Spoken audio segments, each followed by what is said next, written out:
may handang tumindig sa atin dahil, oh, pare, no, binubuli ka nung nung kaaway mo. Alam ko wala kang mga, kumbaga, wala kang mga kagamitan na ganito, kulang-kulang ka. Huwag kang mag-alala. Tindig kami sa iyo. Magkumpare tayo, magkaibigan tayo dati pa. No? Talagang hindi ka namin iiwan. O sige, pahiramin muna namin kayo ng pandepensa nyo. Para kung sakali, natodohan yan, ang pambubuli sa inyo, meron kayong magagamit. Yun. Hindi tayo ang gumagawa ng problema sa China. Sila ang naggagawa o gumagawa ng problema sa atin. Ang ating pong gobyerno, kahit na po binubuli, patuloy pa din po ang madiplomatikong pakikipag-usap sa China. Di ho ba, mga bossing? Naku naman, 100 million para sa mga advisor. Tapos ito ang sasabihin ng ating Vice Presidente. Asan ba yung mga advisor niya? Wala. Biruin mo, nahalata pa lang ho natin, mga kababayan. Doon pa lang po sa doon pa lang ho sa puputulin ko ang ulo. Gusto kong putulin ang ulo ng presidente. Dapat po yung mga advice, wag mo sasabihin, wag mong gagawin yung mga ganun, wag mo sasabihin yung mga ganun. No, mayayari tayo, malalagay tayo sa alangan. Wag kang magbabanta ng tao, live telecast pa. Anak ng tinapa. Ayan. Yan yung mga maririnig natin sa Vice Presidente. Parang magkaroon ka naman ng dignidad as a country. Wag yung parang ano ba yung magtago ka sa saya ng iyong nanay? Ano bang saying yon? Hindi naman ho ganun yun, madam. Ano po? Sige, bully na lang. Sige, okay lang, bully. Huwag kang magtago sa mo, huwag kang magsumbong. Or kaya, huwag mong tanggapin yung alok ng kaibigan mo. Ganun ba ang gusto mo sabihin? Bubulihin lang tayo ng bubulihin yung mga yan. Di ba, mga kababayan? Oo, magtago ka sa saya ng iyong nanay. Hindi. You stand on your own and face China. Gusto niya talaga na walang Amerikano. Siguro yun yung request ng China sa kanila. Paalisin yung mga Kano diyan sa Pilipinas. Paalisin yung mga Amerikano diyan sa Pilipinas. Paano tayo i-stand ho, mga bossing? Kung kulang tayo, tapos meron pang isang leader, no? Na pangalan ay Vice Presidente Inday Sara Duterte, nakampi pa sa kanila. Base po doon sa kanyang mga sinasabi. Di po ba? With regard to your issues in the West Philippine Sea, you don't lean towards another superpower. Ang ginawa ng tatay mo, nag-lean sa China. Pinalayas yung mga Kano, yung mga Amerikano, tapos nag-lean sa China. Di ba, mga kababayan? Pagkalayas ng mga Kano, naging sunod-sunuran tayo sa China. Hindi po ba yun pag-lean sa China?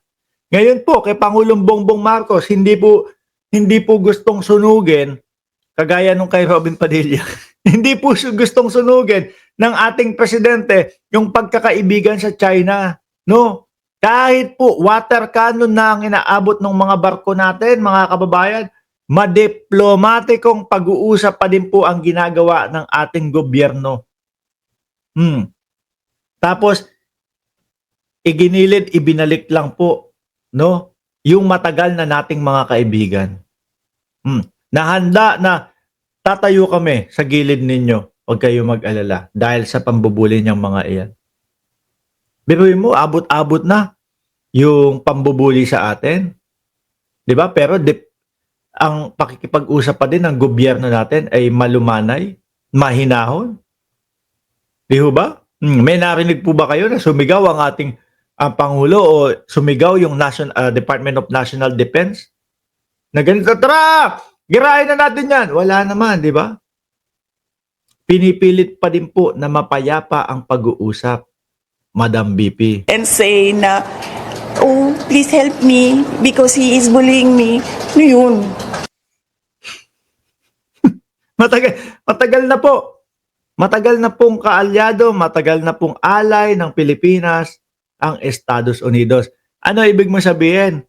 Yan din pong New Zealand, yan din pong Estados Unidos, yan din pong mga Japan, etc. Hiningan ng tulong. Binubuli kasi ako eh. Sila ang nakakapansin nung pangbubuli ng China sa Pilipinas. Yun. Ayaw ni Sayad ng sasalungat sa sasabihin niya, kundi tatamaan ka niya. Nako, mabloodbath din tayo, ano? Baka mabloodbath din tayo. Alisin na ho natin yan. Sabi ni Sir Romeo Puentes, ayaw ni Sayad ng sasalungat at sasabihin niya, kung hindi, tatamaan ka niya. Ngayon ho, mga kababayan, puro ano to Dumako naman ho tayo, mga bossing dito. Ito, si Attorney Princess Abante. Si Attorney Princess Abante, mga bossing. Bago ako mag-umpisa sa kanya, meron na po bang nagsabi na, kumbaga, si Benny Abante ay binawian ng pagkapanalo dahil nga yung isang kalaban niya disqualified, di ba? Wala pa din naman, di ba? So tuloy-tuloy lang si Benny Abante sa pagiging congressman ulit. Ano, tama ako o ano? Pakikomento nyo na lang ho. Ngayon yang pong nakasulat dyan, Senado, kampi ba kay BP Sara? Taong bayan ang huhusga. Hindi lang po si Attorney Princess Abante ang nakakaisip niyan. Di ba, BJ Garcia? Hindi lang po si Attorney Princess Abante ang nakakaisip niyan, mga kababayan.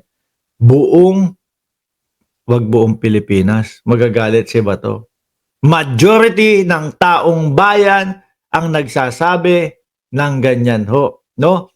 Senado, naglo-lawyer ba kay Sara Duterte? Kasi po, yun yung nakikita natin, mga bossing. Yun po ang nakikita natin, mga kababayan. Yung tipo bang, kami, hanggat maaari, wag nating maituloy itong impeachment na ito. Bakit? Mukhang mahina ang depensa eh. Mukhang hindi kakayanin ang depensa eh. Biruin nyo, ang nakikita at napapansin natin na share ng Senado para kay Vice Presidente ay yung udlut-udlutin ho yung impeachment. Biruin nyo, February 5, pinasa ng Kongreso sa Senado. Sabi ni Cheese, pahinga kami.